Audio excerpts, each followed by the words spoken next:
My name is Abi King and I'm the founder of Inside the Travel app, one of the leading travel blogs in the world. I'm here in London at Adobe's offices to have a behind the scenes look at digital marketing. And here today, I'm here with John Watton. John, hello. Hi Abi, how are you doing? Very well, thanks. Good. Thanks so much for taking the time to You're talk to me welcome. today. So today we're going to talk about experience businesses. This is the term I've heard a lot about, but before I get to that, can you tell me, what do you do for Adobe? Sure, well I'm the Senior Director of Marketing in Europe. Put quite simply, I help Adobe really connect with our customers here and convey a lot of what we're doing around experience business. So hopefully I'll have a lot to say about that with you. Okay, so would you say then that an experience business, if I was booking a hotel, it's not just a hotel stay, it's how I book the hotel? Yeah, exactly. So I think it's moving from that kind of transactional way of thinking that, you know, your role is to optimize the purchasing of a hotel stay or a flight, making sure that that hotel stay itself or the flight is amazing, and that's kind of it. I think consumers are more demanding now. They expect, I guess, stuff before the trip, so before the hotel stay. Especially for the millennial generation, right? It's all about the experience. So almost the least important thing about their hotel stay is the hotel itself. It's everything they can do around it. It's an enabler to allow them to have a great city stay, safari, or a cruise, or whatever it is. It's fair to say, I think it's thinking about those things that you wouldn't think about. So making those experiences kind of aware to the traveler before they go, so they can plan their trip and maximize their time there. So it's beyond just giving a great experience when you're buying things. It's about trying to think before the trip and actually then extending afterwards. Because of course we all want to share our trips. We want to post on social media. So how do you enable that as a travel company and make sure that you're giving the best experience for your consumer, and they want to come back and hopefully book more with your company. The top 5 things to think about becoming an experience business. I think the first thing is content. So really building rich information around the destination, the trip, all that information. I think that's it kind of goes without saying, but it's not just about the transaction. I think consumers, are very demanding. They want more than just, a great price. They want to understand what they're going to get. So that's the first thing.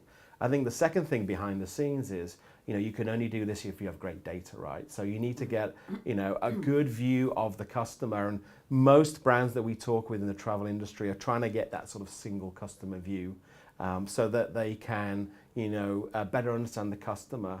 I think we all, as consumers, know we don't want to be bombarded with rubbish, right? We want things that are relevant to us. So brands are on that journey. So getting the data right. I think then is technology is amazing. It does wonderful things, but it's not the be all and end all. And I can say that working for a technology company, it's often about the culture and the approach. And what we hear from a lot of travel brands that have been successful, it's about bringing all the functions in the business together and having a kind of single company approach, because this touches everything, right? Of course, it's the outbound marketing, it's the first touch you have with the customer, it's the inbound kind of customer call, the inbound service, it's the web experience, it's the app experience, it's the the experience at the check-in desk or at the at the hotel lobby or whatever it is. So it takes a culture and approach. The fourth thing I think is then, with that in place, just because you can doesn't mean you should. So you have the amazing ability to communicate with consumers in a myriad of ways, but hold back, think about the experience, and do things in a kind of responsible and kind of measured way, because you can be communicating with customers on a minute by minute basis. That doesn't mean it's the right things to do. So think about that, and then ultimately it's about thinking about those moments that consumers interact with your brand across all the kind of touch points, and thinking about that kind of journey and building something that takes people through that journey metaphorically, not just in the travel trip itself. So Abi, at Adobe, we talk a lot about experience business, but from your perspective, being a consumer and a blogger out there in the travel world, how do you see this manifesting? Is it something that we're kidding ourselves about? I mean, is this resonating? Is it a term that, means something to you and I think it's you see? a really interesting idea to learn about the term experience business. Yeah. Because particularly in travel is all about the experience. And so if you can add into that, as you're saying, that some companies do, then I think that can be a really powerful thing.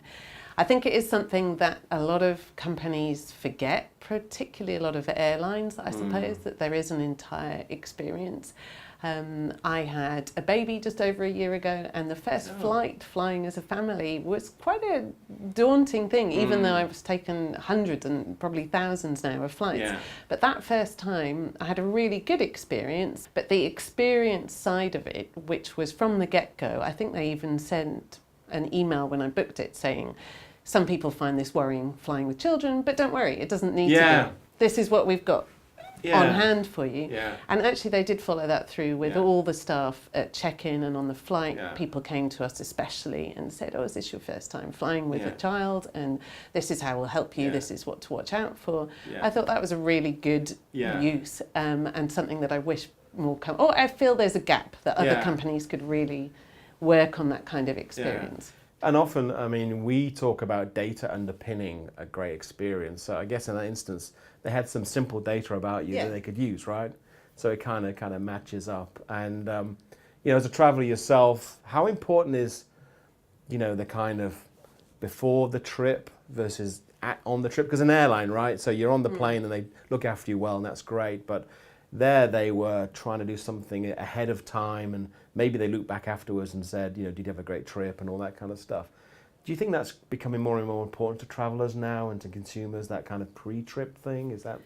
I think consumers are starting to become a lot more discerning, particularly with things like airlines, where perhaps used to be people would look at price points and routes, but now people do make a big choice about their experience, about how they're treated. And I think that pre-trip thing can be huge. Either you have a frequent traveller who likes probably information to be to the point and not bombarded, but I think because people who work in travel and digital marketing perhaps travel so often that they can forget how daunting it is actually for a lot of people when they travel, and that if you make it a good experience, if you help them pre-trip with advice or information, people are more likely to travel. Never mind with that brand, just full stop, they'll travel again. Yeah, I heard one hotel say that experience used to be about making sure, the check-in line at the hotel desk was short and quick and, kind of people-based interactions were kind of pleasant. They're saying now it's more about the digital experience, right? So people don't expect to check in anymore. They expect to check in, or some people, on an app. In fact, I'm going on a trip tomorrow and I've got the hotel asking me to check in now, and so when I get there I can go straight to my room, pick up a card. Do you see consumers embracing digital technology like that, or is it still a small percentage? Maybe it's just us digital marketers, right? We're living in this bubble, but do you see technology being used like that? Mobile apps, we talk a lot about it. Is that a big thing for consumers? I think when it comes to whether consumers are going to move totally digitally or not, I think there's still a really big age divide. Yes, okay. I think the younger generation fully expect everything to be on their mobile phone and are quickly irritated if they have to go and do it any other way. That's my ultimate exactly experience. that. Would rather, the supermarket, you see younger people going into the self-service checkout and everything like that.